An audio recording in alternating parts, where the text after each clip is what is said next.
لا زهراء لا زهراء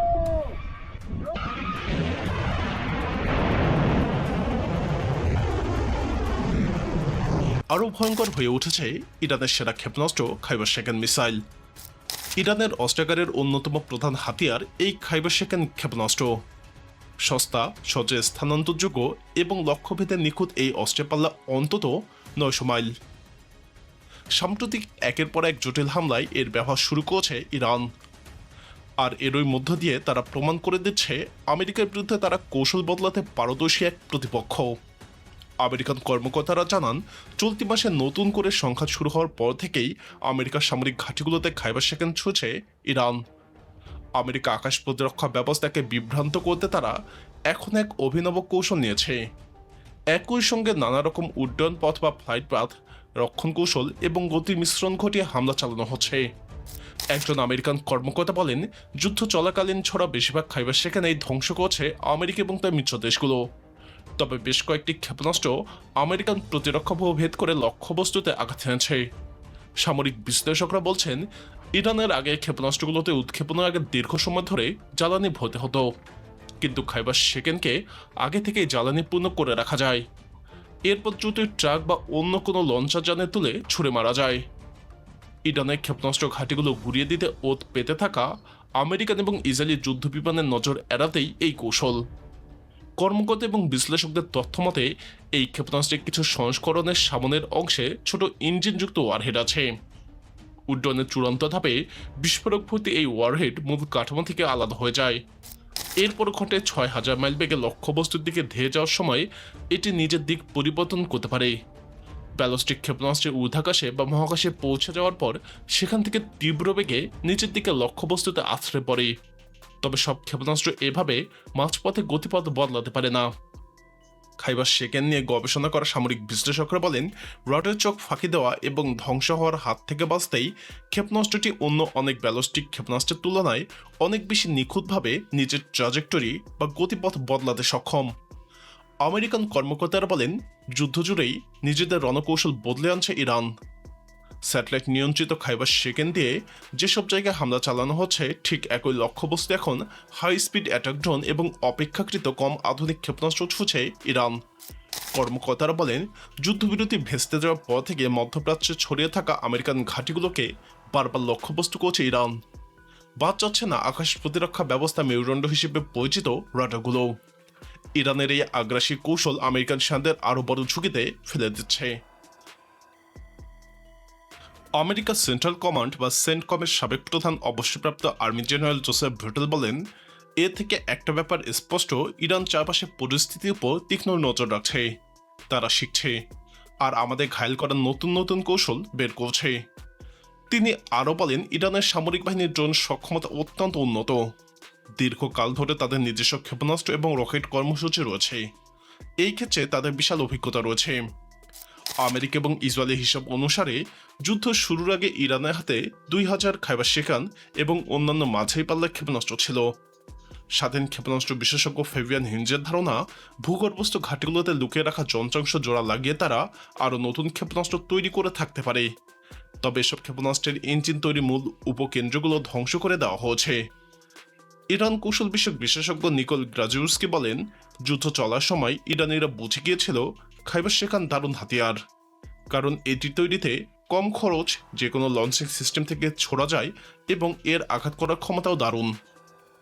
ইসরায়েলের দিকেও খাইবার শেকান ছুড়েছে ইরান, যদি ইসরায়েলের দাবি এর বেশিরভাগই তারা প্রতিহত করেছিল।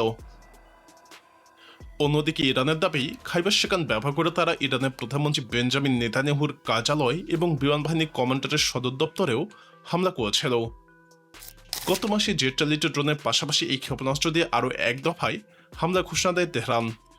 তবে সেই হামলার ফলাফল কি হয়েছিল তা নিশ্চিত করে জানা যায়নি। এই ক্ষেপণাস্ত্রের নামকরণ করা হয়েছে ঐতিহাসিক খাইবার যুদ্ধের স্মরণে। 628 সালে সেই সামরিক অভিযানে আরবের ইহুদিদের দখলে থাকা দুর্ভেদ্য খাইবার মরুদ্যান জয় করেছিল মুসলিম বাহিনী। একটি খাইবার শেকান তৈরি করতে খরচ ঠিক কত হয় ইরান তা জানায়নি। তবে বিশ্লেষকদের মতে এই ক্ষেপণাস্ত্র ঠেকাতে আমেরিকা এবং ইসরায়েল যেসব ইন্টারসেপ্টর ব্যবহার করে তার তুলনায় খাইবার শেকান অনেক সস্তা। সিস্টেম ভেদে এক একটি আমেরিকান এবং ইসরায়েলি ইন্টারসেপ্টরের পেছনে খরচ হয় $2 মিলিয়ন থেকে $15 মিলিয়ন পর্যন্ত। হিন্স বলেন, ইরান সম্ভবত তাদের ক্ষেপণাস্ত্র হামলা আগের চেয়ে অনেক উন্নত করেছে। আগের উৎক্ষেপণগুলো নিয়ে গবেষণা করে তারা এখন বের করছে শত্রুর প্রতিরক্ষা ভেদ করে লক্ষ্যবস্তুতে আঘাত হানার সম্ভাবনা কিভাবে সর্বোচ্চ করা যায়। হিন্স আরও বলেন, ক্ষেপণাস্ত্র প্রতিরক্ষা ব্যবস্থাকে ফাঁকি দেওয়ার জন্য ঠিক কোন ধরনের কৌশল বদল সবচেয়ে বেশি কার্যকর ইরান তা দেখেছে। যুদ্ধে ময়দানে ক্ষেপণাস্ত্রের প্রতিটি ব্যবহারেই নতুন নতুন তথ্য এনে দেয়, আর ইরানের জন্য এসব তথ্য দারুণ উপকারী। তিনি আরও বলেন, ইরান দীর্ঘদিন ধরে বলে আসছে আকাশ প্রতিরক্ষা ব্যবস্থাকে ফাঁকি দিতে উড্ডয়নের একেবারে শেষ মুহূর্তে গতিপথ বদলাতে পারে খাইবার শেখান। এদিকে ইরানের বিপরীত অবস্থা আমেরিকার। মধ্যপ্রাচ্যের পেন্টাগনের প্যাট্রিয়ট ক্ষেপণাস্ত্রের মজুদ আশঙ্কাজনকভাবে কমে যাওয়ায় আপাতত ইরানের উপর বড় ধরনের সামরিক হামলার পরিকল্পনা স্থগিত করেছে আমেরিকার প্রেসিডেন্ট ডোনাল্ড ট্রাম্প। মার্কিন প্রশাসনের কর্মকর্তারা জানিয়েছেন, মধ্যপ্রাচ্যে মোতায়েন করা প্যাট্রিয়ট অ্যান্টি মিসাইল ইন্টারসেপ্টর এবং অন্যান্য বিমান প্রতিরক্ষা গোলাবারুদের ঘাটতি এই পরিকল্পনা থেকে পিছিয়ে আসার অন্যতম প্রধান কারণ। কর্মকর্তাদের মতে পুনরায় বড় ধরনের সামরিক অভিযানের নামা অত্যন্ত ঝুঁকিপূর্ণ। ট্রাম্প এবং তার শীর্ষ সহযোগীরা মধ্যপ্রাচ্যের যুদ্ধে ছড়িয়ে পড়া ইরানি হামলার ঝুঁকিতে থাকা মিত্র উপসাগরীয়দের দূরত্ব তৈরি হওয়া, বৈশ্বিক অর্থনৈতিক সংকট এবং জ্বালানি ও শরণার্থী সংকট আরও তীব্র হওয়ার আশঙ্কা নিয়ে উদ্বিগ্ন। হোয়াইট হাউসের শীর্ষ উপদেষ্টা এবং মন্ত্রিসভার জ্যেষ্ঠ সদস্যদের সাথে এক বৈঠকের পর ট্রাম্প তার পরিকল্পনা পরিবর্তন করেন। নাম প্রকাশ না করার সাথে কর্মকর্তারা জানান, এই গোপন বৈঠকে পেন্টাগনের সংকুচিত হতে থাকা প্যাট্রিয়ট ক্ষেপণাস্ত্র এবং অন্যান্য বিমান প্রতিরক্ষা ব্যবস্থার উপর বিশদ আলোচনা হয়েছে। এক জ্যেষ্ঠ আমেরিকান কর্মকর্তা জানান, জর্ডানে ইরানের এক ক্ষেপণাস্ত্র এবং ড্রোন হামলা মোকাবেলার সময় একটি ব্যালিস্টিক ক্ষেপণাস্ত্র আমেরিকান আকাশ প্রতিরক্ষা ব্যবস্থাকে ফাঁকি দিয়ে আঘাত এনেছে। এতেই 3 জন আমেরিকান সেনা কর্মকর্তা নিহত হন। কর্মকর্তারা আরও জানান, জয়েন্ট চিফ অব স্টাফের চেয়ারম্যান জেনারেল ড্যান কেইন গোপনে সতর্ক করে বলেছেন, ইরানের বিরুদ্ধে বড় ধরনের সামরিক অভিযান চালানো সম্ভব হলেও তা মধ্যপ্রাচ্যে আমেরিকান সেন্ট্রাল কমান্ডের কাছে থাকা প্রতিরক্ষা ক্ষেপণাস্ত্রের মজুদ বিপজ্জনকভাবে শেষ করে ফেলবে।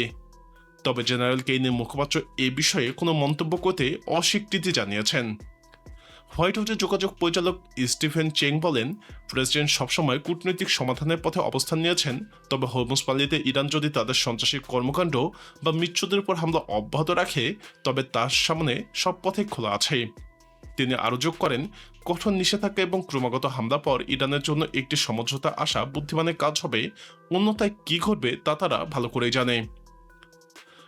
ইরানের বিরুদ্ধে প্রায় 5 মাস ধরে চলা যুদ্ধ এবং বিশেষ করে হরমুজ পালি কিভাবে পুনরায় উন্মুক্ত করা যায় তা নিয়ে ট্রাম্পের দীর্ঘদিনের টানাপোড়েন চলছে। গত 2 সপ্তাহের যুদ্ধ পুনরায় শুরু হওয়ায় বিশ্ববাজারে গ্যাসের দাম আবারও বৃদ্ধি পাচ্ছে।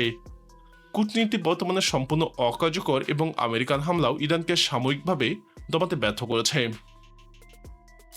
প্রিয় দর্শক, ইরানের ক্ষেপণাস্ত্র ব্যবস্থা ক্রমে শক্তিশালী হওয়া, এর বিপরীতে আমেরিকার ক্ষেপণাস্ত্র ব্যবস্থা দুর্বল হওয়ায় এই যুদ্ধের ভবিষ্যৎ ফলাফল কোন দিকে যেতে পারে? আপনার মতামত কমেন্টে জানান। ইরান যুদ্ধ নিয়ে আরও জানতে আমাদের চ্যানেলটি ভিডিও ট্যাব থেকে ঘুরে আসুন। এই ভিডিওটি ভালো লাগলে লাইক বাটনে ক্লিক করুন।